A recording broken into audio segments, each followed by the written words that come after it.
All right, and welcome everyone to another episode of the In the Hot Seat podcast. And in this week's episode, we'll be talking about in the final episode of 2022 for the In the Hot Seat podcast is a doubleheader for ROH Final Battle and as well NXT Deadline, which were both last night, but basically almost back to back, if you want to put it that way.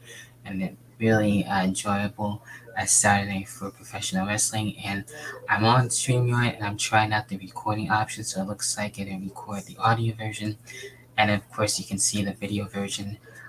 Not too sure how things will turn out for both ends, but I did test it out. It looks to be going fine, so hopefully you can be able to not only just see me, but also hear me okay.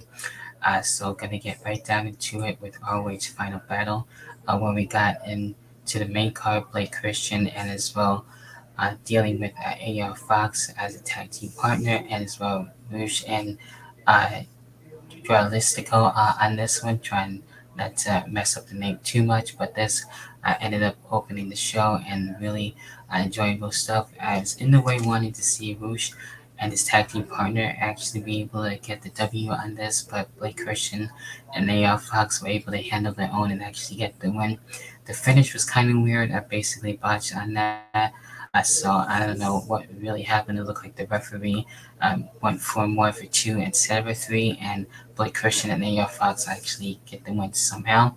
So that was a little weird, but everything else was actually going out really fine up until that point. And then we have the ROH Women's Title match where we have Mercedes Martinez and so Athena on this one. I've really been enjoying Athena more as a heel, being more aggressive. We did see that in this match. Mercedes Martinez not really wanting to let Athena get too aggressive. She was able to fight back and handle herself very well on this. And Athena actually getting the Women's World title, which is awesome. So curious to see where things would be going for her and who will be able to face her next. So that's really awesome and well deserved. So definitely congratulations to Athena there. Then we get into Swerving Out Glory and Shane Taylor promotions. One of my favorite matches of the night for sure. I definitely wanted to see Keith Lee and Shane Taylor in the singles match. Hopefully, we'll get to see that after a while. Swerve actually leaving Keith Lee and having Keith Lee defend for himself and actually getting the win anyway. So that was definitely interesting there. So I'm sure Keith Lee and as well Shane Taylor are basically not done yet and able to continue things, whether that be in ROH or in AEW. That remains to be seen for sure. And then we get to the ROH six-man tag team titles, dealing with Dalton Castle and the boys and the Embassy in this one. I was a bit basically at a toss-up on this to see who I really wanted to win. I was really going more in the way for Dalton Castle and the boys to retain, but the Embassy were able to come back and actually get the ROH six-man tag team titles, which is cool. So I'm curious to see where Dalton Castle is going to go from this and who will be able to deal with the Embassy on this. So I'm actually happy for the Embassy on that part for sure. They're definitely another one of my favorite tag teams. Then we get into the ROH Pure title, dealing with Daniel Garcia and as well Wheeler Yuta on this one, and Daniel Garcia making sure Wheeler Yuta didn't have any rope breaks at all, which is a very interesting strategy there.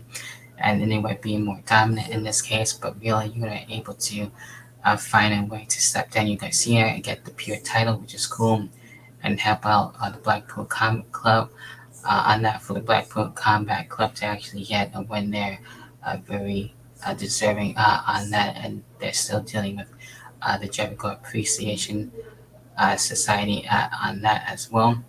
And then we get into which was a crazy match for the ROH Tag Team titles, the double dog collar match, which was really crazy between FTR and the Briscoes. Definitely a bloody battle, basically, on that, and both teams are willing to go through each other. Ended up being basically a bloody massacre, and that definitely made it tough at times to see who would actually get the win. But the Briscoes are able to get the tag team titles, which is really cool and makes sense there. And FTR ideally with a lot, as well as with the Gun Club making their presence known. Then we deal with Samoa Joe and Juice Robinson for the television title, and Juice Robinson handling his own against Samoa Joe, but Samoa Joe able to stop Juice Robinson and able to keep the television title, so that's fine there. And then the main event, Chris Jericho and Cody Castagnoli for the ROH World title and everything, and Chris Jericho doing everything that he can to stop Claudio. We didn't get to see the swing, and then actually ends up ending things.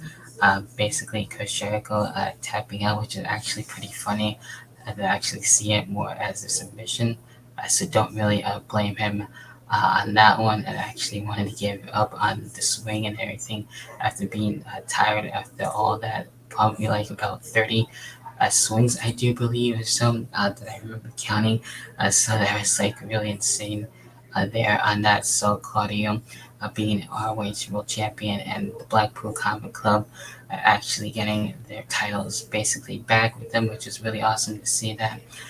So we'll see what happens with that. So I would say ROH your final battle. I really enjoyed being coming back and everything. Hopefully we'll get to see them more back. Not so much on the AEW side, but I'd like to see ROH, the actual show, they actually come back at some point. It seems like ROH was more separate like it used to be.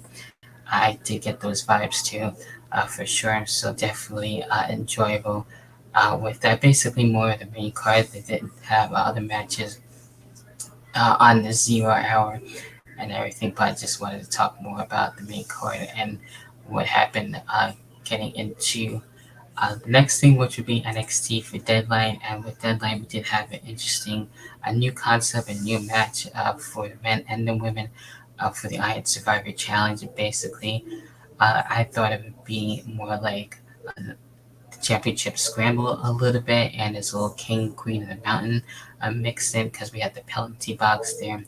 We had the countdown clock, and we had 25 minutes basically to see who we get the most pinfalls. So kind of like an Iron Man and Iron Woman match mixed in all in one with that. So we did have the women's Iron Survival match where we had Cora Jade, and Hartwell, Kiana James, and Zoe Stark all in this one. And I was basically going with more Roxanne in this one since she was going to actually be in this match, and she was.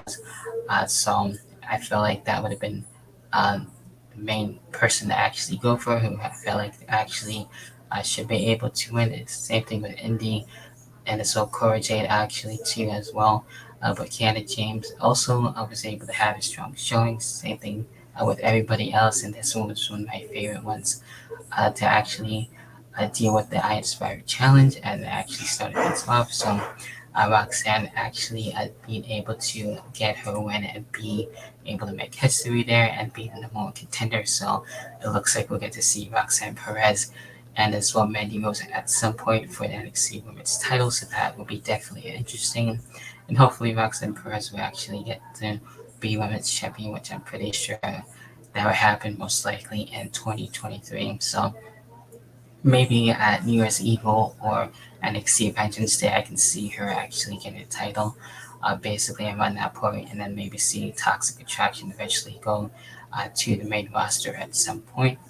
And then we dealt with Isla Dawn and Alba Fire on this one, and basically those two continue things off from NXT UK, and it was really refreshing to see them not only with Isla Dawn, see her back in action, but to able to deal with Albert Fire in this way. And you thought it basically go more towards Albert Fire's way since he's been through literally hell and back trying to get to the NXT title and be able to try and stop Isla Dawn. But we did see basically the referee get possessed, so you will see spooky stuff out of Isla Dawn that way with her being the witch, and she was able to get her way and get the win, so that's interesting. So not too sure how Alba Fire is going to be able to try and get her way back into the title picture, but I'm sure she will at some point, especially going into 2023 as well. And then we had a surprising impromptu match, if you want to put it this way, more of a challenge, open challenge by the New Day, dealing with Pretty Deadly for the NXT Tag Team titles. This one was definitely very enjoyable, really back and forth. In the way I was hoping Pretty Deadly would retain, but the New Day were able to actually win and beat Triple Crown tag team champions. So I'm curious to see if they'll actually stay on NXT. I know when Carmelo Hayes actually got the North American title, he wanted to deal with the main roster, but he couldn't have the title with him. So he had to give up the title there, which was really crazy to see that. So I don't know if the same thing will happen to the New Day, but I feel like they're actually stick with NXT for a little bit. That remains to be seen, and that's literally anybody can show up at this point. We see that also with Drew Gulak and others as well. And then we get into the men's Iron Survivor Challenge, where we had Grayson Waller, Carmel Hayes, G.D. McDonough, Joe Gacy, and Axiom. I feel like Axiom was definitely, along with Camilla Hayes, one of the standouts for sure too in this match. And in the end, we had Grayson Waller getting the most pinfalls and as well as sneaking his way into uh, getting a steal of a win. So he would be able to face the whoever would be the NXT champion getting into the next match as they get into that for the main event. So that was definitely surprising. Didn't expect Grayson Waller to really win, but that really flushed too surprised at it, especially with his actions. So in a way, very smart there for sure. So in terms of for the actual Iron Survivor match itself, I can see this sticking around. It's very interesting. It's very creative, so I can see this happening every year around this time for NXT Deadline, and to see who will be the next set of number one contenders over time.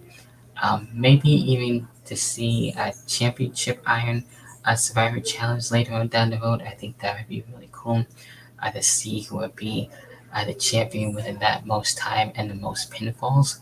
I think they should be able to try that out one time. I think that would be interesting. But right now, it's basically, like I said, a number one contenders match as of this recording. So we get into the main event: Braun Breaker and Apollo Crews for the NXT title. And Apollo Crews has been back and has been wanted to be NXT champion, and he did his best to actually stop Braun Breaker.